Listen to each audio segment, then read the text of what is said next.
All right, welcome back. So today we're going to take a look at shutter speed. Now, shutter speed is the number that you set on your camera. The shutter is actually the mechanism that kind of opens and closes, and that mechanism has curtains on it. You might hear a variety of different terminology, and that's kind of what all that stuff is. So first of all, let's go ahead and go inside of a camera before we get to this slide and take a look at a shutter.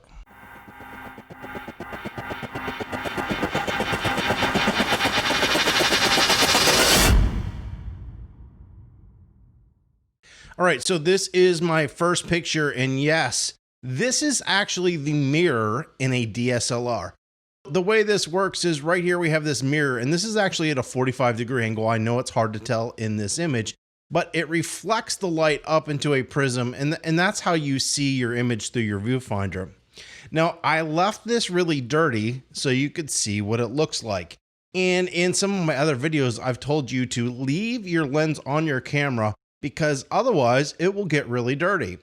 And here's a reason why. So what happens in my instance is my camera, as I take the lenses on and off, it's grinding in here on this metal ring. Both sides, one, the lens, and one here, this mount, are grinding together, and they're creating all these little shavings, and you'll see them down here. And of course, I've got dust and some shavings all over here. And actually, right after I did this video, this camera went into Canon and is getting cleaned. So this is our mirror. And the way it works in a camera is when you press the shutter, this mirror pops up. That's going to be the very first thing to do. It's going to go click. And that's the main noise actually that you hear, the big clunk. This mirror is going up and it is exposing the first curtain or the shutter in your camera. You can see here, I'm actually lifting the shutter up with this pen. So this right here is our shutter. And right back here is the first curtain. Now, most cameras actually have two curtains. The first curtain goes up and it will expose the sensor. And then the camera will take the picture, and then the second curtain will go up and hide the sensor. Then the mirror comes down and both curtains come down. And that's kind of the way that the camera works. We're seeing here this curtain, and it's got different blades, and it goes up really fast. So you're going to go the mirror up, first curtain goes up, camera takes picture, second curtain goes up, mirror goes down, both curtains go back down. And then we kind of get into the spot. Now, mirrorless is a little bit different. Some mirrorless don't have a curtain, and some mirrorless have a curtain. So you won't see the mirror, but you will see a curtain in some instances. And in some images, you will see just the sensor. So what I'm going to do so you can kind of see this happen is I took a cell phone video because it's the only thing that I have that shoots in slow motion. And we're going to run that through, and you're going to see the opening of the mirror, then the shutter opens, and then you're going to see the sensor, and the sensor kind of has a greenish color to it, and then you're going to see it close. So you'll get an idea of what it's doing. So the shutter speed is how long does that happen? If you have a fast shutter speed, like a thousandth of a second, it's going to go really quick. Your shutter or the curtain is going to open and close really quick. If you have a slow shutter speed, like a second, it's going to open and close. So it's going to stay open for a whole second. And you can do anything from bulb on a camera, which means it stays open until you release the shutter, and most cameras go up to about 4,000 to 8,000.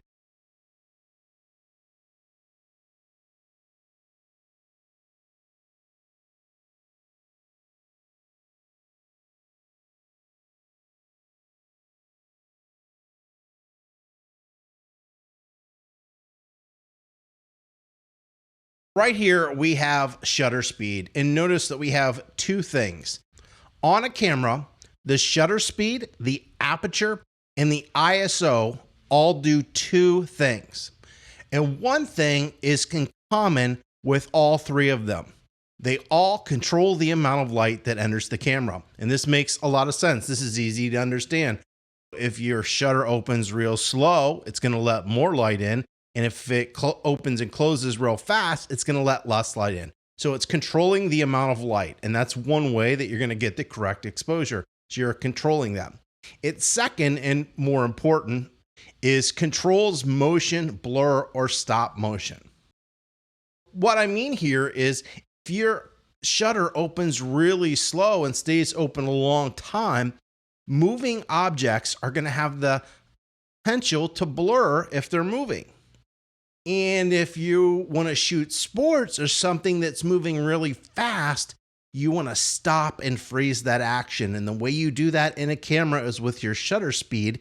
And you need to have a fast shutter speed so it opens and closes really quick. And that's going to stop the motion so there's no blurring.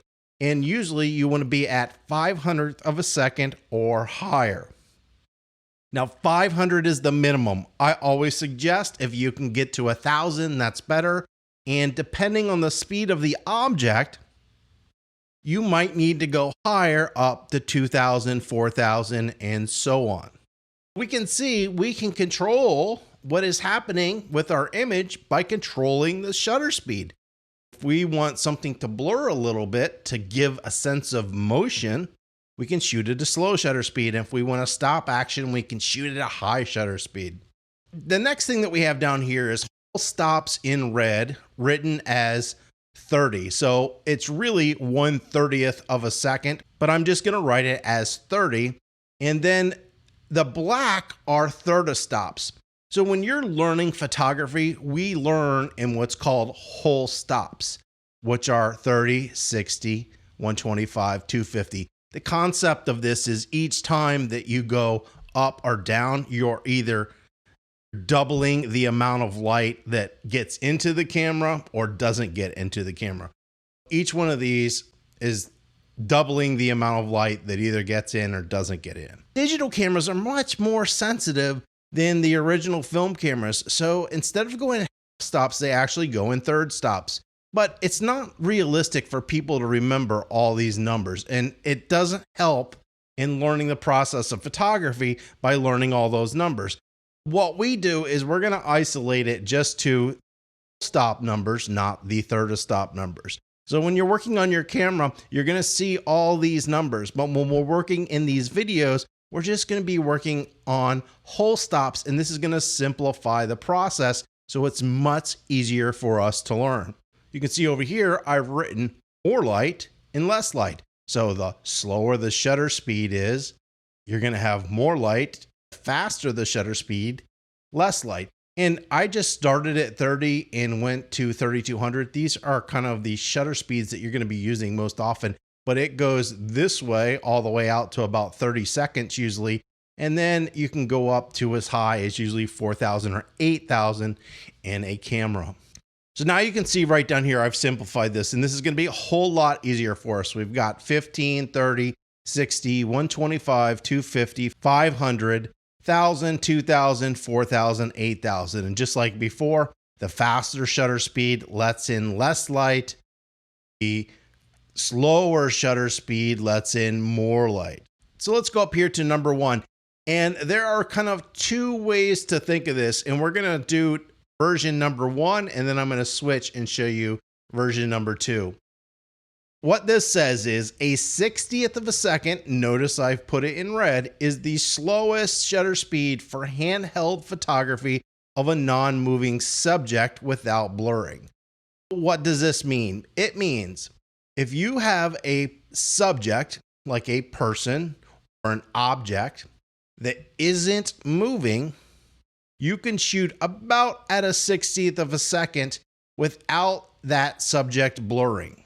So why? Because a 30th and a 15th of a second is just a little bit too slow of a shutter speed for most people to hand hold without blurring the image. Now, can you do it at 30th? Yep. Can you do it at 15th? Yep. But in general, you do not want to shoot below a 60th of a second. And this happens a lot when people are learning manual photography. They forget about this number. And then they come back and they're like, oh, my photos were blurry. And I look and everybody shot something at a quarter of a second. Well, at a quarter of a second, there's no way you could ever handhold your image to get that image to be sharp and not blur. So 60th of a second. So let's go ahead and look at version number 2. So we look here and we know that 60th of a second is the slowest that we could shoot for a handheld of a non-moving subject without blurring, or the slowest shutter speed equal to the focal length of your lens. That means if you have a 50mm lens, the slowest you could probably shoot with that lens without your non-moving subject blurring, 50th of a second. If you have a 30mm lens, or since they don't make those, let's say a 28mm lens, you can most likely shoot at about a 30th of a second. Because the wider your lens is, the less chance that you're going to see a little bit of motion blur. And the longer the focal length, the greater the chance that it's going to blur a little bit. If you have a 300mm lens, they would say in this example, 300 is closest to 250. So what you would need to do is set your camera at 250th of a second when you're using a 300mm lens to make sure that that image doesn't blur. Now, I could definitely shoot at 125th of a second in that situation. These are just kind of general rules to help you understand what a camera is doing. This is right and this can be right. Either way, what's important to know is that there is a minimum shutter speed. And if you go below that, there is a chance that your image is going to get a little bit of motion blur because your shutter is too slow. Now, on the opposite end of that, we have a 500th of a second is the minimum shutter speed for stopping action. So if you have a subject that is moving and you want to stop the action, the minimum is this right here in purple is a 500th of a second. Now, this is about as slow as you should go. If you have a subject that's just kind of walking, this is probably pretty good. But if you have something that's moving really fast, a 500th of a second isn't going to do it. You're going to need to go up to 1,000 or maybe a little bit higher, depending on the amount of light that you have. So if you are shooting football, somewhere between 1,000 and 4,000 or 1,000 and 2,000 would be a good shutter speed for you to stop that action. And you'll see it when you open up your image that there's just maybe an arm's moving or the ball blurs or there's just a little bit just isn't that sharp. That's letting you know that your shutter speed is just a little bit too slow for that situation. So let's go ahead and take a look at some images here and see if we can figure out what kind of shutter speed they were using in those images. So this first one, we have a guy on a skateboard and he's jumping up in the air. And if we look at this, we can see that the body is stopped. But if you look right here on this hand, you'll see that motion blur. It's not perfectly sharp. We know that he was shooting maybe at a 500th of a second, but definitely not 2,000th of a second, because I am seeing a little bit of ghosting here on the wheels and in a few other areas. So we're going to guess that he was around a 500th of a second to take this image. We know that he stopped the action and the action was moving, so the shutter speed had to have been quite high. And remember, the faster the shutter speed, the less light that is available to enter the camera. So right here, now you have to use a tripod for an image like this. Now, we have water that's moving, but the rocks are perfectly sharp. So how can we get the water moving or blurring like this, but the rocks perfectly sharp? Well, the first key item is using a tripod. If you don't have a tripod, this would never work. Now, we know this was a really slow shutter speed. Well, why? Because the image isn't frozen or sharp. So we know that this image might have an exposure of maybe a second, and that is giving the water kind of that ghostly ethereal effect because it's moving. Because it's moving, it's blurring. But because the rocks are perfectly still and we're on a tripod, they're going to be totally sharp. So in this case, we're letting a lot of light in the camera because the shutter speed is a second, and we know it's a long shutter speed because we're getting a lot of blur in the image. In this image, it looks like we have a wave coming into the beach. Now we have blur. We don't have a ton of blur, so it's so hard to read. And we know that everything is blurred in this image. So most likely the subject is holding the camera in this image. I'm going to guess that this is around a 15th of a second because we do have some blur, but not so much blur that we can't read it. And we know this wasn't shot at 500th of a second because if it was, the water would be totally sharp because it would be able to stop that action in the camera. So I'm going to guess this image was handheld at about a 15th of a second. Now this image is a really wide shot, but it's freezing the action. And everything in this image is perfectly sharp. So we know that this person is using a fast shutter speed. And in this case, we know they're using a really fast shutter speed because even though we're catching the guy flying through the air, this wheel is most likely spinning really fast. Either this one or this one. And to stop that action, you're going to really need a fast shutter speed. Something around 2000 or 4000 most likely was used for this to stop the action in this image. So this next picture is of this little puppy running, and we can see we've frozen him right in the air, all four legs off the ground. He's happy, tongue hanging out. So in this case, we know we have a fast shutter speed because we had to stop that action. So somewhere around 1000 or 2000 is most likely the setting for this image. Well, that's it for shutter speed. And don't worry, after we do aperture and ISO, I've got a cool little kind of cheating card for you to look at, help you remember some of this information. And it's got numbers on it. It's got more information actually than more light and less light. And it's going to really help you as you're kind of out taking your picture, trying to remember what the different options are and the numbers associated with shutter speed, aperture, and ISO.